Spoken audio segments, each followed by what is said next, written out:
Ms. Handel, House Speaker David Ralston has said he has had conversations with you over your characterizations of the legislature and the issue of ethics. The vast majority of Republican lawmakers in the Capitol support Mr. Deal. Should you become governor, how do you expect to create a decent working relationship with those lawmakers? Thank you. Well, a couple of things. And, you know, I know it's uncomfortable perhaps for some, certainly for Nathan and maybe for others out there to talk about ethics, but it is important and ethics matters. And as a Republican and as a conservative, I find it frustrating that suddenly the topic of ethics is not going to be discussed simply because it may involve one of our own. But what I know is this: I will look forward to working with my colleagues in the legislature. I appreciate their support for Nathan. He has said that he believes that they are his board of directors. However, I know that it's the people of Georgia who are going to be my board of directors as governor. But what I also know is that good policy and good solutions really have a way of bringing people together. I have a track record of doing that in one of the most divisive environments out there, the Fulton County Commission, and being able to get things done. Mr. Deal, do you have a response? Very definitely. Ms. Handel perhaps wants to talk about everybody else's ethics, and I have refrained from talking about hers, and there's certainly complaints that are out there, but I don't think that's the point of your question. The point of your question is this: the Republican members of the General Assembly, both the House and the Senate, over 2/3 who have openly endorsed my candidacy, recognize that we're at a point in time where we cannot afford gridlock at the state capitol. They want a governor who will listen to them. They want a governor who will work cooperatively with them. They are the board of directors for this state. The governor is simply the chief executive officer. Now, I think that is significant because they are working actively on my behalf all across this state, and I welcome their support. I think they are trusted by the people who have elected them, and they know that they can trust me. Now, candidates, here you are going to get the opportunity to ask a question of one another. You will have 45 seconds for response. We did this by drawing. Who would go first? Mr. Deal, you are first. Okay, thank you. Ms. Handel, in our last debate, you made the statement that you supported the regional approach to funding of transportation. But in looking at your website, you still say that you reject that approach and that you support a statewide funding mechanism.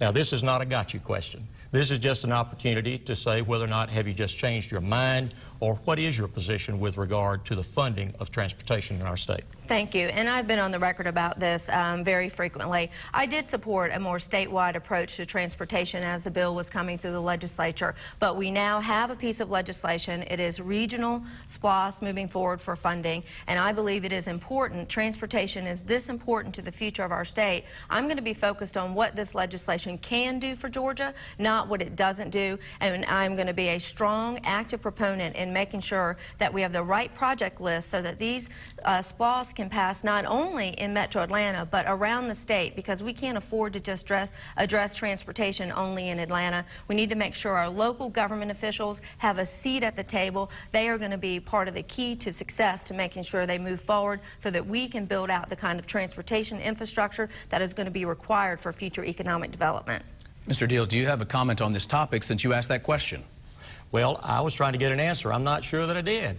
I do support the regional approach, and I support it simply because I think it is the only one that has the opportunity of passing and providing additional funding for our transportation needs.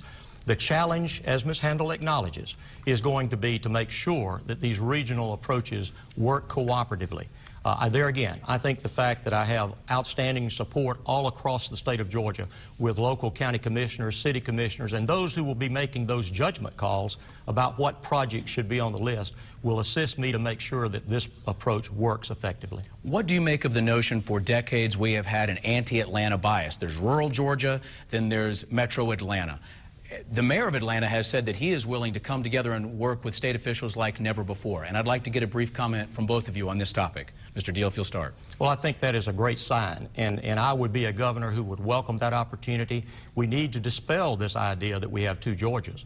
But the thing that we have to be sure of, that we don't continue to foster that idea, is that we reach out to parts of our state that do sometimes feel excluded from the legislative process in the state capitol. I am a governor who will have representation because of my geographical location in this state, born in southeast Georgia, raised in middle Georgia, and settled in North Georgia after my military career. I have the geographical diversity in my background that will give confidence to the other parts of the state that they're not going to be left out. Ms. Handel, Charlotte, North Carolina, one of Atlanta's competitors, that's an example of a city that has been able to lure some Fortune 500 companies to their town instead of Atlanta. Your thoughts on making sure that when Atlanta wins, Georgia wins, and vice versa? Well, I think clearly when it comes to economic development, we have a responsibility to look out across our entire state and make sure that each community has the ability to grow and thrive. And that means leveraging the specific assets in each area of our state. We can do that with a good, comprehensive economic development program, and also with a governor who has served at the county commission level as chairman of the Fulton County Commission. It's why I have over 100 local elected officials supporting me in this race, endorsements from the mayor of Valdosta and all around the state, because they know that I am the next generation leader who can pull people together. I understand that it's the local level where the rubber meets the road. They need to be our partners in helping to ensure that we grow and thrive going forward. Ms. Handel, now your question for Mr. Deal. Yes, Nathan, do you believe it's appropriate for elected officials to be able to do business or benefit from doing business from the state? Well, Ms. Handel, as you know, the state law is very specific that there is open reporting and disclosure and transparency for anybody who has a relationship with the state of Georgia in terms of a governmental activity. I think that that is appropriate. I think the main thing people want to know is that things are open and transparent and that they're being conducted appropriately and that they're being conducted for the best interest and the well-being of the state of Georgia. So I think the safeguards that are there in place now are appropriate. If you advocate additional constraints on that, then I think you should say what they are and let the members of the General Assembly decide if they're appropriate. So I take that to mean that you would not advocate on having strong conflict of interest rules that would preclude elected officials, such as what you did, from maximizing those relationships that you had in the legislature. And I think that's really disturbing. We need to have comprehensive ethics reform so that we can make sure that we don't have sweetheart deals out there, no bid deals, where legislators or other elected officials are able to do business with the state. I don't think that that's what the people of the state expect from their elected officials, and that means I'm going to be a strong ethical leader to make sure that we move forward with good comprehensive ethics reform. Ms. Handel, you just can't seem to get it right. I never had a contract with the state. I never had a no-bid situation. I had a cooperative arrangement, as did many other businesses across this state, to make money and protect the safety of the citizens of the state of Georgia. Now, if you're going to say to the members of the General Assembly who are part-time individuals, who have other jobs and other businesses, and certainly do not sustain themselves with the meager salary they're paid as members of the General Assembly, that they are out of bounds and can never have any interest in any business that might have a relationship with the state of Georgia, I think that's unreasonable. As long as they report it, as long as it's above board, I think that's what's appropriate. Ms. Handel, your response. We will just absolutely disagree on this. I don't think that the people of Georgia expect that elected officials are able to do business and vote on bills that would appropriate money to a project that then that legislator or any elected official, frankly, can go out and then benefit from. And unfortunately, I know that, Nathan, you don't want to talk about it, but it is a fact that you had a no-bid deal with the state that made you and your partner millions. I think I deserve to respond to that. Yes. The allegation that I had a no-bid arrangement came from her supporter, the Commissioner of the Department of Revenue. If he thought there was anything wrong with it, he could have abolished it at any time. He did not do so. He knew it was an arrangement that was making money for the state of Georgia.